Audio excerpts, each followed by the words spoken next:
Tem notícia chegando direto de Brasília, Débora. O Supremo Tribunal Federal decidiu por unanimidade acabar com a aposentadoria compulsória como maior punição a magistrados. É uma decisão importantíssima que o Matheus Teixeira vem nos explicar aqui, Matheus, o como, enfim, imagino eu que a partir de agora, então, com esta decisão do Supremo, a sociedade brasileira não vai mais ver aqueles casos de juízes, desembargadores flagrados cometendo crimes dos mais abomináveis possíveis, não só crimes de corrupção, alguns casos envolvendo crimes sexuais, uma série aí de cometimento de ilegalidades e que terminavam com a aposentadoria compulsória, muitas vezes integral. A pessoa ia para casa com o salário no bolso pleno, o que causava uma grande indignação social. Isso agora acaba por terra, é isso, Matheus?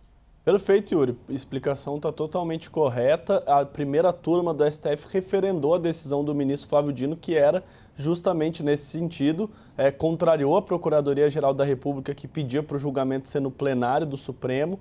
O julgamento foi na primeira turma, por unanimidade, referendou a decisão e acabou com a aposentadoria compulsória com vencimentos proporcionais como maior pena. O que era? Por exemplo, um juiz que já tinha quase 30 anos de carreira, se cometia uma sanção gravíssima, a maior punição que ele poderia ganhar era ser aposentado compulsoriamente com vencimento proporcional. Portanto, se aposentava praticamente com o dinheiro integral que ganhava como juiz, mas saía da carreira, não podia mais tomar decisões, não podia mais exercer a judicatura. Agora não, agora pode, no âmbito administrativo, ser determinada a perda de cargos. As entidades que representam os juízes sempre ressaltaram que a própria lei já previa, no âmbito administrativo, a punição mais grave, a aposentadoria compulsória com vencimentos proporcionais, e depois de determinada aposentadoria, era enviada à Justiça Comum uma ação à parte, que daí sim poderia determinar a perda de cargo. Mas o que acontecia,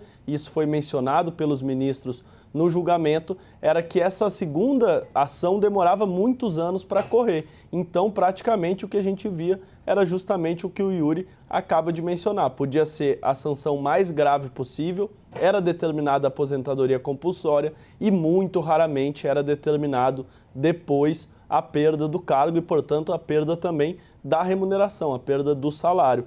Mas agora não, pode o próprio CNJ, que é o Conselho Nacional de Justiça, que avalia justamente a conduta dos magistrados, eventualmente pode impor penas desde a mais leve até a mais grave, que era a aposentadoria compulsória, mas agora pode um degrau a mais, pode também determinar a perda total de cargo, inclusive sem nenhum vencimento, mesmo que proporcional ao tempo de contribuição. Portanto, a primeira turma do Supremo Tribunal Federal referenda a decisão do ministro Flávio Dino, que está dentro daquele contexto que a gente vem falando do Supremo, a imagem do Supremo desgastada devido às menções no caso do Banco Master. Essa é uma avaliação dos próprios magistrados, que o Supremo vive uma crise de imagem e acabou com os penduricários, limitou e também acabou agora com a aposentadoria compulsória como punição mais grave. A punição mais grave agora, inclusive no âmbito administrativo, é a perda total de cargo, inclusive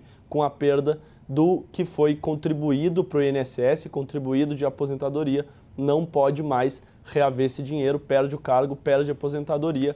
Essa é a decisão da primeira turma do Supremo, que acaba de sair. A primeira turma que se reúne às terças-feiras, quarta e quinta é o plenário. O PGR tentou levar para o plenário do Supremo para todos os ministros avaliarem, não foi acolhida essa sugestão da Procuradoria e a primeira turma referenda a decisão do ministro Flávio Dino por unanimidade. Yuri, Débora.